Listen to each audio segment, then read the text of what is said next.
What's up, everybody? Welcome in. It is Sunday, January 21st here in Japan. It is 2:08 p.m., which is a time in the States. What time is it in America? Who cares? I'm your host, at least for this week, Johnny Bailey. Over here on the digital couch, we got DJD. Howdy. And back in the sound booth, we've got our boy Craig. What is up, DJD? How are you? How are you doing today? I'm doing well. It is also No, it's Saturday. It's Saturday. No, it's Sunday for me. Yes. Oh, it is It's just Sunday. turned Cool. into Sunday. Yeah. Hey, welcome. It is a cold, rainy, windy day here in Eastern Japan where I live. I spent this morning going to the dump with my son to throw away a bunch of garbage, and since then I've just been indoors trying to stay dry. Do they recycle there? They do.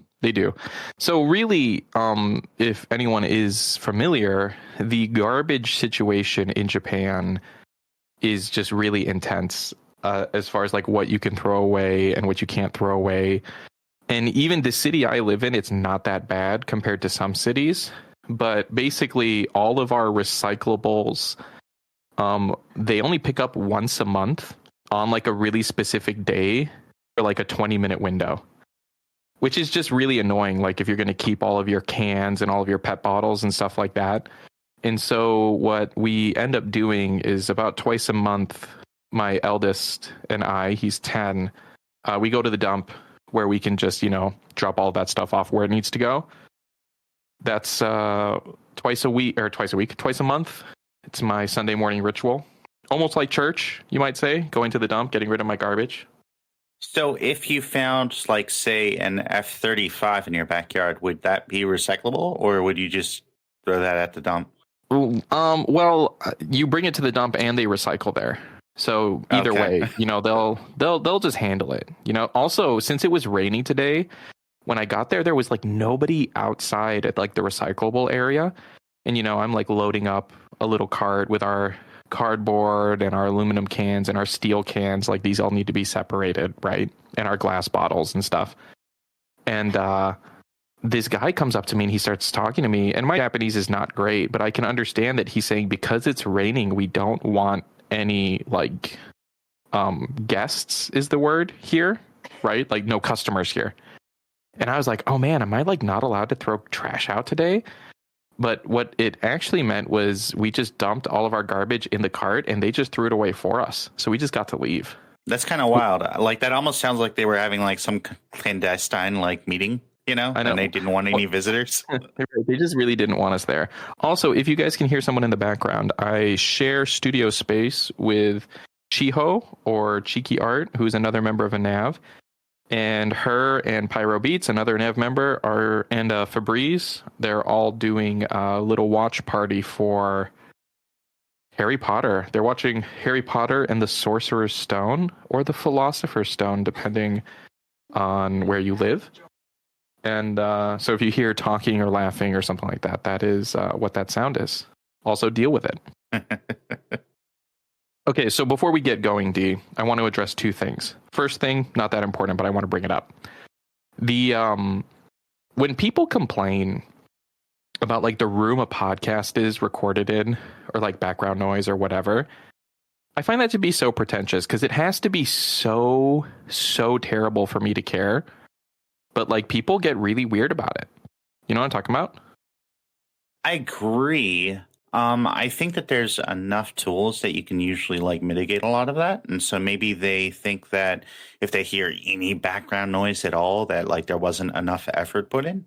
But I do agree that it's kind of a silly thing to complain about.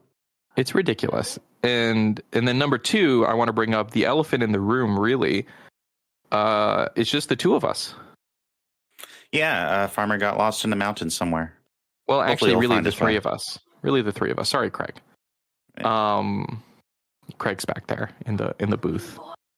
But yeah, Farmer's snowboarding or something. It's funny because he was like, oh yeah, this is like a great time and I'll definitely be able to make it every week. And then like literally the next week, he's not here. He's just given up already. That first one was all he needed. He's done. He's satisfied. That would be funny if he never came back, though. And it's just you and me for the rest of, like, he was there for the first episode and that's it. Before we get too far into it, also, like, if any ANAF members ever want to join us, you're more than welcome. Just shoot us a message and we'll set it up. Shoot us a message.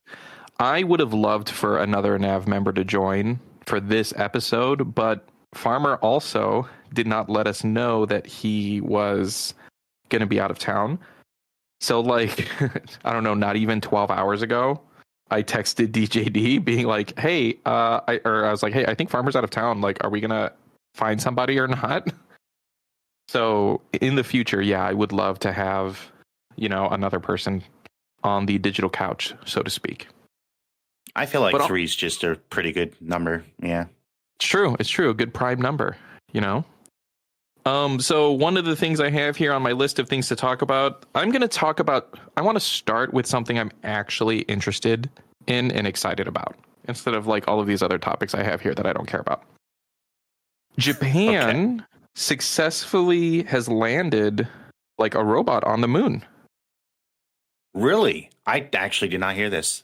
Yeah, so I'm reading here on the BBC, Japan lands on the moon, but a glitch threatens the mission. A Japanese robot has successfully touched down on the moon, but problems with its solar power system mean the mission may live just for a few hours. But basically, a smart lander for the smart lander for investigating the moon, SLIM, put itself gently on the lunar surface near an equatorial crater. The feat made Japan only the 5th country to soft land on Earth's natural satellite after the United States, the former Soviet Union, China, and India. And currently they are trying to save the mission by trying to figure out what's going on with the solar cells so that they're not just running on battery power. But it's really interesting because this is right after, I don't know if you'd been following.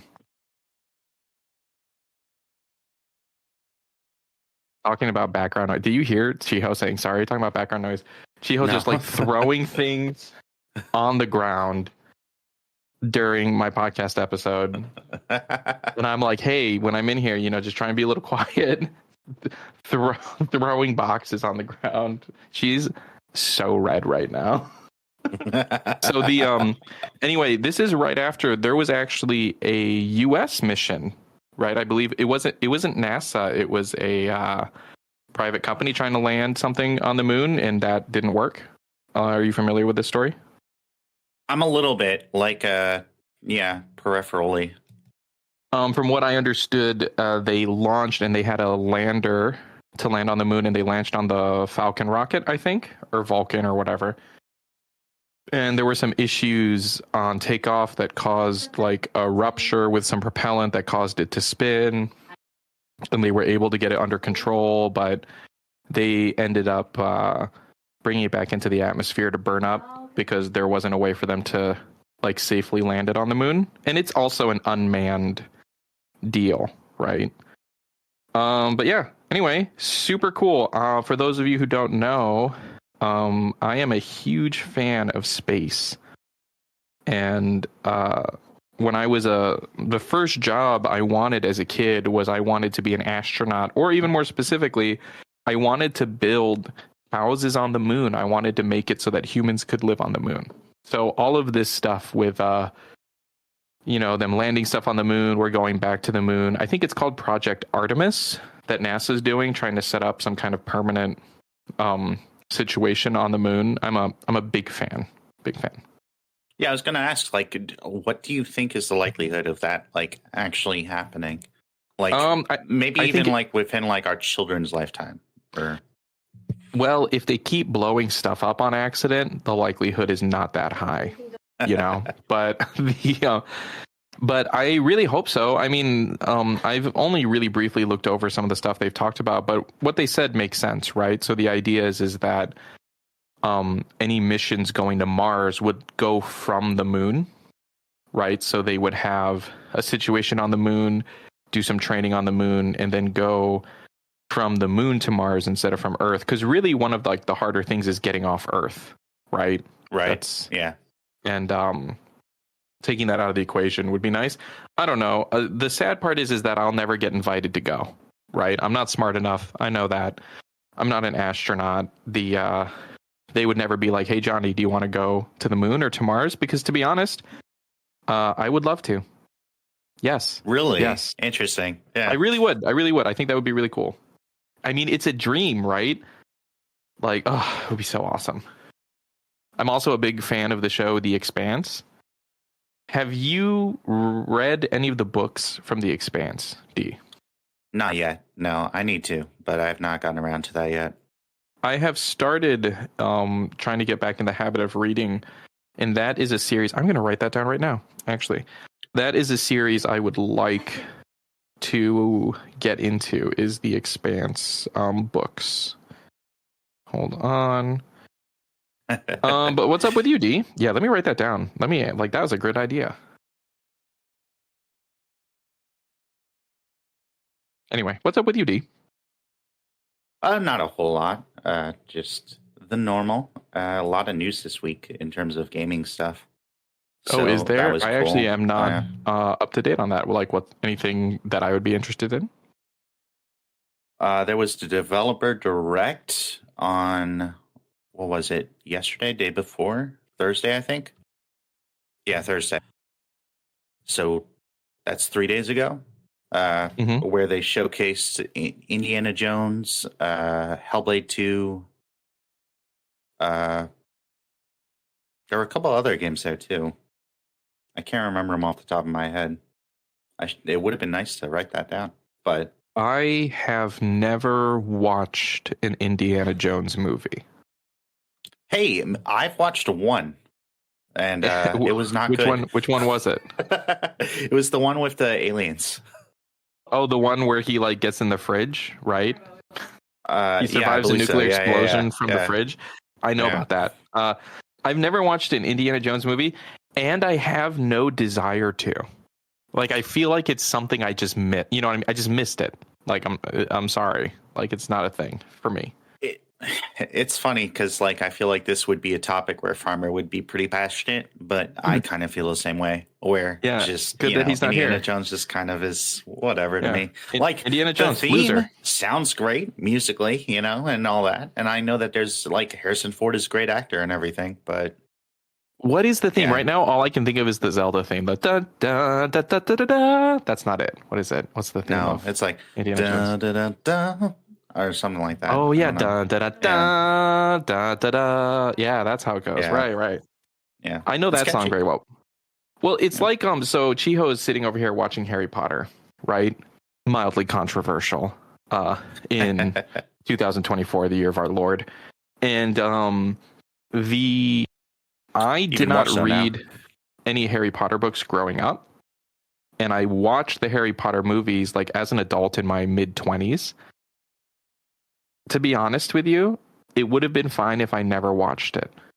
Is how I ended up feeling about the series. Like I almost wish I had just missed it and I could just still just not know anything about it, because that's how little of an impact it made on me.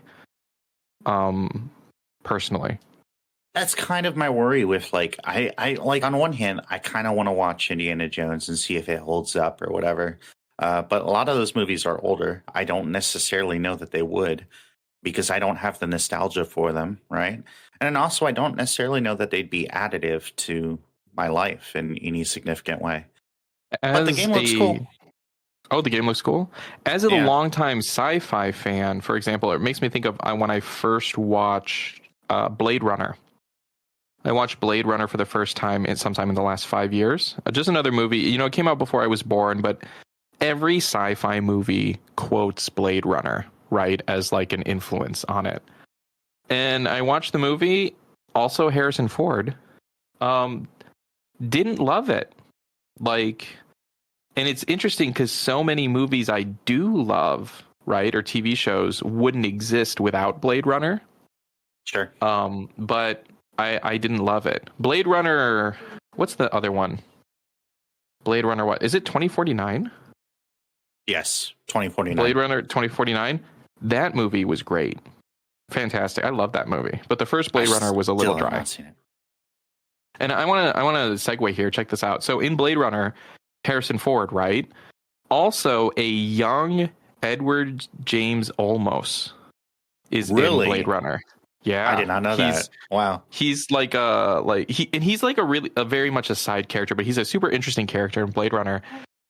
I have watched the first 2 episodes of season 1 of Mayans. And because he's in that too, right? James Olmos is the dad of the main character of Easy in Mayans. And Edward, I love that man. Right? Like, he's so great. I first saw him in the reimagined Battlestar Galactica as Adama, obviously. And I love that guy. He needs more work. He needs to be. He is such a great dad character, right? Because that's Adama's really like the dad of the fleet, right? Yeah. He was also that movie Selena with J-Lo. He's the dad in that movie as well, which is based on a true story. And he's a dad again. He's just a great Mexican dad. Like, big fan. Probably the worst thing about that show, Caprica, was that he wasn't in it. I would agree. Well, one of the worst things. I never finished the show. I never finished that one. So the last episode just reverted totally to CG, and CG was not where it is today. Let's say it was pretty PS2 bad. Cutscene. CG. PS2 cutscene. Yeah, it was pretty awful. It was pretty egregious. I feel like CG even now isn't that great for a lot, like things like that. Sometimes, but even still, you know what I mean? I feel like part of it depends on what it's used for, and part of it also depends on like whether everything around it is CG or not. I feel like when everything's CGI, then it becomes a lot less like noticeable in terms of contrast, and you kind of buy it a little bit more. But like when you're putting it up against real world stuff, I feel like it's a little bit like harder to discern, like it looking bad. Did you see the trailer for season 2 of the Halo show? I still have not seen the trailer, but everything that I hear about it seems great. And I did watch the teaser, which came out like a month ago at this point. I have no idea. I watched something about it, and are they doing the fall of Reach? Because they specifically use the word fall in the trailer. And I was like, that's what it seems like. But like, I have canonical questions about that, you know?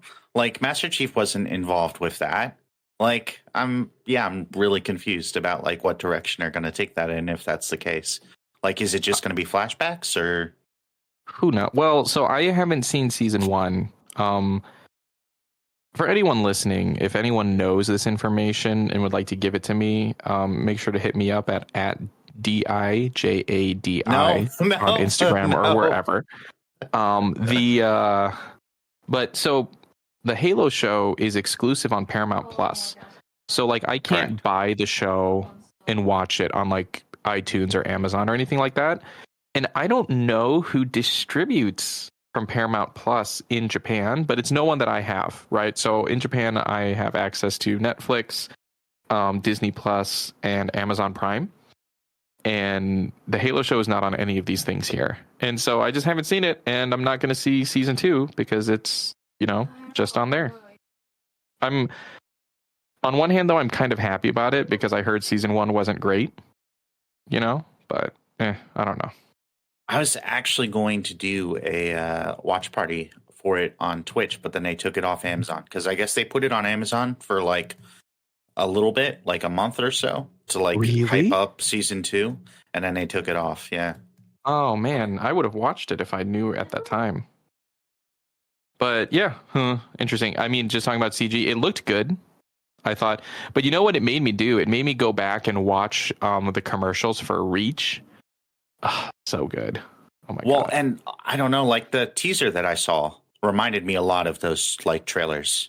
So I mean, like it kind of did hype me up a little bit. And from what I understand, there's like different people involved in season 2 than there were season 1, who hopefully understand that like it's a good idea to maybe use some of your source material instead of like, tangentially referencing it. But I mean, I don't know.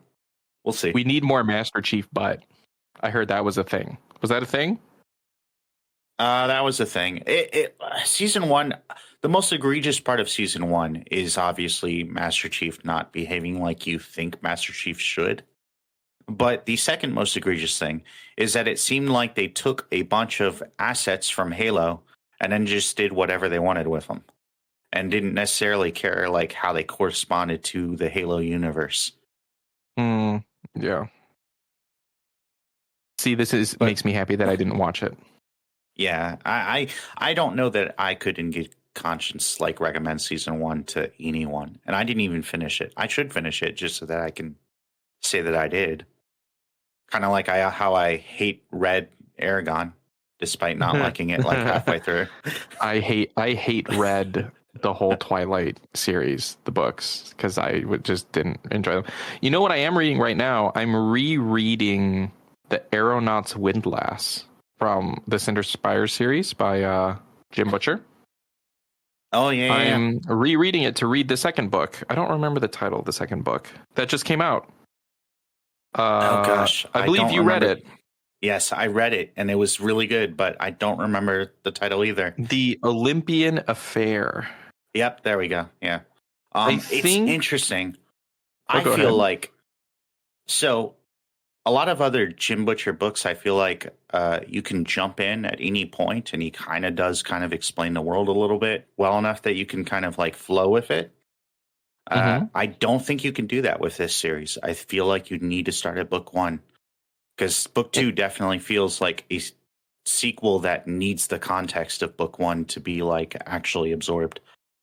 It's interesting because this book came out in 2023. I remember really liking The Aeronaut's Windlass back when it came out in 2015. So that's 8 years. And I was really excited to explore it. So for those who aren't unfamiliar with this book, it's steampunk, I guess. Would you say? Like, they have airships. Yeah, that's how I would describe it. Yeah. Yeah, it's like steampunk with some technology stuff. Where are our airship games? I want Sea of Thieves, but with airships. Literally just doing that, I would play that game. I'd play the crap out of that game, right? Especially if like the sailing of the skies was as good as the sailing of the sea is, because like, I mean, that's the one part of Sea of Thieves that I think is indisputably like perfect. So fun. Yeah, no, the sailing's so great. And like, how would they do it with like, you know, adding in height, right? Like it's a whole nother dimension, but who cares? Like, it would be so cool. Like, I want more games like that. I want more airships, and I want more centaurs. Where are our centaurs in fantasy? You know what I'm talking about? Like, as a kid, centaurs were one of my favorite creatures, like fantastical creatures, and there's just a severe lack of centaurs, a severe, lack of representation of centaurs in current stories. I want more of that. Well, are there like any Pokemon that really look like centaurs? Because if so, they might exist in Pal World. Let me check that out. Are there Pokemon that look like? I don't think so. There's this whole like origin controversy form with Pal World. What is Pal World? Whoa, I did not want to see this.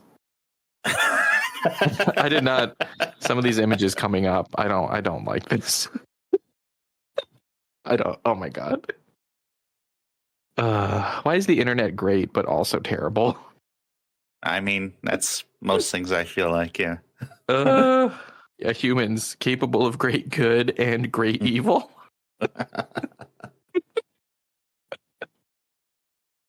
Well, can't unsee that. Anyway, what's Pal World? Pal World, to my understanding, I haven't played it yet, is a new game on Game Pass that's apparently doing really well on Steam as well. That's essentially been described, I think, by their devs even, as Pokemon with guns. Pokemon but American. I mean, but it's doing really well, but there's also a decent amount of controversy with it because it seems like it very purposefully like copied Pokemon in a lot of ways because it's meant to be like parodical. And so Interesting. Almost like Genshin Impact and The Legend of Zelda Breath of the Wild, you might say? I mean, well, that's one of the things that's interesting about it, right? Is that, yeah, it's not like copying another popular game is new to the industry. Right. This might be particularly But- egregious in some ways, but like, so the designs of certain Pokemon being like pretty close, I could see a legitimate complaint there.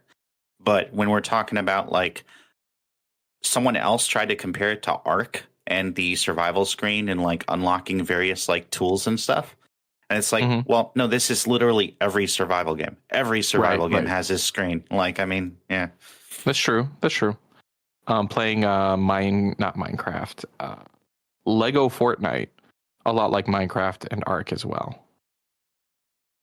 I kept calling it Lego Minecraft, and it's really not. It's Lego Fortnite.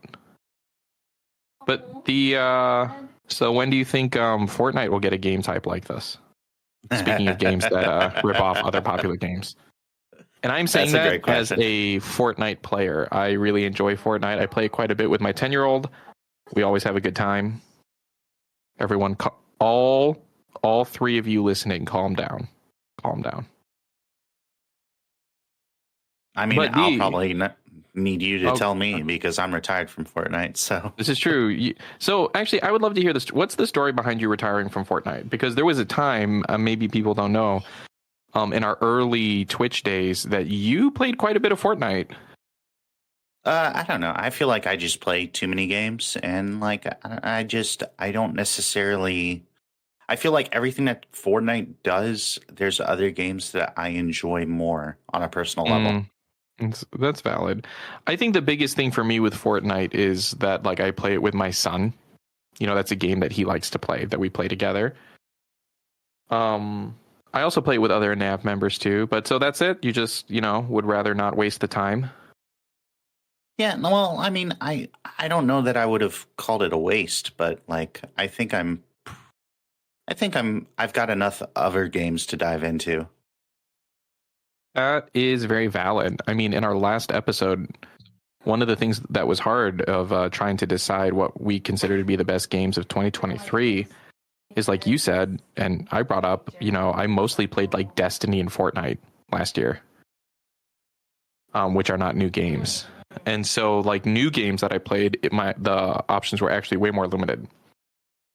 And as far as this new game, what is it called? Pal Town? Pal World. Pal World. Pal Town is the Animal Crossing version. Pal World. I am so deep into Baldur's Gate 3 that I don't know when I'm gonna get out of that hole. I definitely understand that. Yeah. I can't wait for our next session where I can play with you too, because like it's different. It's really cool. It's very cool, yeah. Although I still miss that Divinity 1 mechanic of rock, paper, scissors. You just missed that because you always won somehow, and I don't know how that's fair. That might be part of it, yeah. I'll admit that, yeah. Is there anything you want to say before we wrap up? We're at about time here. And we've covered basically all of my points. Do you have anything you want to bring up? I mean, not really. Like, I mean, this isn't necessarily like a news show, so we don't necessarily need to give the news or anything. That's true. It's true. I have this this topic that I feel like would take a long time to talk about, and I don't know that I want to talk about it on this episode. Do you want to? You want to open up a can of worms, or should we save it for next week? Oh, we should probably save it. I feel like, yeah. Okay. Yeah, it's not timely. That's not the right word. It's not like time sensitive. It's a conversation that can always be had. But here's the problem too, is that we agree on a lot of things, right? So there's a good chance that we might agree on it, and then that'll just be kind of boring for us to go. True. Yeah, yeah, exactly. Yeah. Don't you guys agree with us? All of you listening? Well, if that's it, that's the end of this episode, guys. I will see you next week. Craig, thank you so much. Any closing comments, D? No, not really. Like we said, like if anyone from Nav wants to join us, shoot Johnny and me a message and we'll get you on an episode. Yeah. Or Farmer too, I guess. And anyone not in Anav who wants to join, no. And I think that's it. Everyone, make sure to follow us on social media and all of the things. And we will catch you all next week. Also, we do record this live as well. So if people see us in the AnavCast live room on Discord, feel free to join and listen in. And if you would like to join our Discord, you can do so from our website or reach out to us on social media. Bye.